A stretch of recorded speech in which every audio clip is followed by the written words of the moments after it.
Hello friends, in the previous video we learned about the most vital organ, that is heart, its location and the external structure of the heart. Are you not excited to learn about the internal structure of the heart, internally how the heart functions and how it pumps blood and how the blood gets purified, all this. So let's get started. And this is Veena and you're watching VEENAS Educate. So let's learn about the internal structure of the heart. In the previous video, we already learned that the heart is divided into 4 chambers. The upper two chambers are known as the auricles. They are also known as the atria. And the lower 2 chambers are known as the ventricle. Now, at first, let us learn the difference between auricles and ventricles. The 2 atrias, that is the left atria and the right atria, there is a difference in their size. You will notice that the right atrium is little bigger in size than the left atrium. You know why? Because it carries the impure blood from superior vena cava and the inferior vena cava, which carries impure blood from all the parts of the body and pours into the right atrium. Whereas the left atrium, it only receives the blood from the lungs, that is pure blood, oxygenated blood from the lungs into the left atrium. Now coming back to the ventricles. If you see the ventricles, the size of the ventricle, the right ventricle is bit smaller in size, thinner in size than the left ventricle. The reason for this is the left ventricle has to pump the pure blood, that is oxygenated blood, into the main artery, that is the systemic aorta, which will supply the pure blood to all the parts of the body, even to the last cell of your foot. Whereas the left ventricle, it will pump the deoxygenated blood into the pulmonary artery, which will carry the impure blood into the lungs for purification, which is very close by. That is why the left ventricle is bit smaller in size, and the left ventricle is bit bigger in size, and it has thick walls. So the walls of the ventricles are thicker than the auricles. Now, both the atria, the left atria and the right atria, both are separated in order to prevent the mixing of the blood. Both are separated by interauricular septum, and both the ventricles, again, in order to prevent the mixing of the blood, both are separated by a septa known as interventricular septa. Now, when the blood flows from the right atrium to the left ventricle, then you have seen the cycle tube. What is the function of the tube there? It allows the air into the tube, but it prevents the air to go out of the tube. Same way, the blood has to flow in one direction. There should not be a reverse flow of the blood.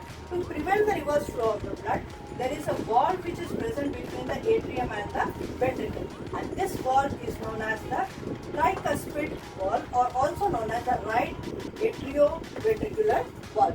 This will allow the blood to flow in one direction only, from the atrium to the ventricle. It does not allow the reverse flow of the blood.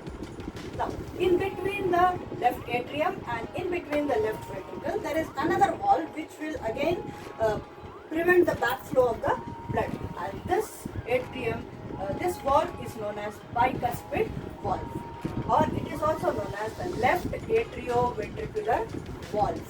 So now you have understood that the auricles and the ventricles are separated by wall. They have a wall in between which will not allow the mixing of the backflow of the blood. And the 2 auricles and the 2 ventricles, they are again separated by septa. So the auricles and ventricles are separated by septa, and in between the auricle and the ventricle, these two, there are walls which will allow the blood to flow only in one direction.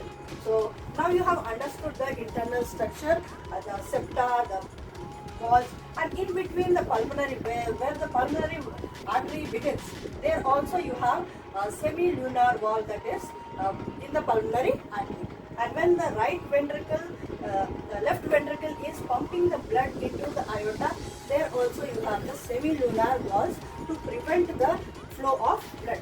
This we shall learn, the function of the wall, we shall learn in the next video. Okay. Now let us learn how the blood flows into the into the heart and how it is purified and all that.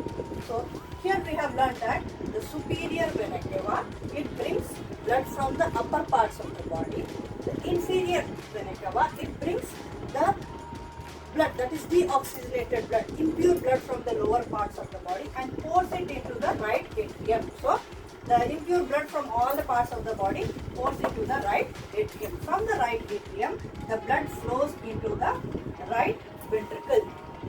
And once the blood comes into the right ventricle, from here it is pumped into the pulmonary artery. It is pumped into the pulmonary artery, which will carry this deoxygenated, that is impure blood, into the lungs, both the lungs. So you can see a pulmonary artery going to the right, left side, and here there is one more pulmonary artery which is going to the left side. So this will carry the deoxygenated blood to the lungs. Here in the lungs, what happens is why is it deoxygenated? Because it is having more of carbon dioxide in it. So this carbon dioxide leaves the blood and oxygen from the blood enters into the from the lungs, it enters into the blood. So here the blood becomes gets purified. Now once the blood is purified in the lungs, this purified blood is again carried by the pulmonary veins. It is carried by the pulmonary veins from the left lung and here from the right lung. So you can see from the right lung, you can see a pair of pulmonary veins here, and here also you can see pulmonary veins. So from both the lungs, this oxygenated blood, that is pure blood, is poured into the left atria. Now this pure blood from the left atria, it moves into the left ventricle. Once the left ventricle receives the pure blood, it pumps this blood into this pure blood, oxygenated blood, into the aorta. This aorta, it carries this. You can see many branches in the aorta. So these two branches, they carry the blood to the head, and then this carries to the arms, and then it goes down where it supplies the oxygenated blood to the different parts of the body. This is how the blood is pumped by the heart. You can see how beautifully the heart is internally it is structured, that it does not allow the mixing of the impure and the pure blood, deoxygenated and the oxygenated blood. So very, very wonderfully this heart functions, and it functions lifetime. So in the next video we shall learn, you have heard about the heart makes sounds, that is sounds of lub dub. When you hear the heartbeat, it makes a sound. How this sound comes and how it is made, we shall learn in the next video. So are you very excited to learn about the lub dub sound and how it is made? So be tuned, and then keep watching, keep learning, so that we learn about the next about the pumping of the blood and how the heart beats in the next video. So thank you, friends.